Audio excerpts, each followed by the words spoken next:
मूळव्याध, पाईल्स किंवा हिमरॉइड्स हा आजार कशामुळे होतो आणि हा आजार मुळापासून ठीक करण्यासाठी तुम्हाला काय केलं पाहिजे या संदर्भात मी या व्हिडिओमध्ये बोलणार आहे.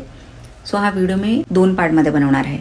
पहिल्या पार्टमध्ये पाईल्स होण्यामागे काय काय कारणं आहेत या संदर्भात बोलणार आहे आणि पार्ट 2 मध्ये मूळव्याध किंवा पाईल्स मुळापासून ठीक करण्यासाठी तुम्हाला काय केलं पाहिजे या संदर्भात बोलणार आहे. सो पाईल्स म्हणजे काय, तर गुदाशय, रेक्टम किंवा इनस याच्या सराउंडिंग किंवा आजूबाजूला ज्या काही वेन्स किंवा रक्तवाहिन्या असतात त्यामध्ये सूज येते. या वेन्समध्ये पेन होऊ शकतं किंवा कधी कधी रक्तस्राव किंवा ब्लिडिंगही होते. आणि पाईल्स जे आहेत 2 प्रकारचं आहे, इंटरनल पाईल्स आणि एक्सटर्नल पाईल्स. म्हणजे ज्या रक्तवाहिन्यांमध्ये सूज येते जेव्हा त्या आतल्या साईडलाच असतात त्याला इंटरनल पाईल्स असं म्हणतात, आणि ज्या रक्तवाहिन्या सूज येऊन गुदाशयाच्या बाहेर येतात त्यांना एक्सटर्नल पाईल्स असं म्हणतात.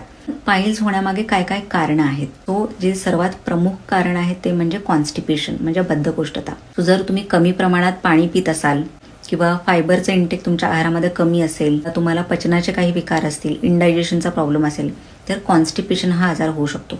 आणि कॉन्स्टिपेशन ह्या आजारामध्ये स्टूल पास करण्यासाठी खूप जास्त प्रमाणात प्रेशर द्यावं लागतं किंवा स्ट्रेन करावं लागतं, आणि त्यामुळेच गुदाशयाजवळील ज्या वेन्स आहेत, रक्तवाहिन्या आहेत, त्यामध्येही प्रेशर जनरेट होतं, सूज येते आणि पाईल्स हा आजार होतो. त्यानंतर पुढचं जे कारण आहे ते म्हणजे एका जागी खूप जास्त वेळ बसणं.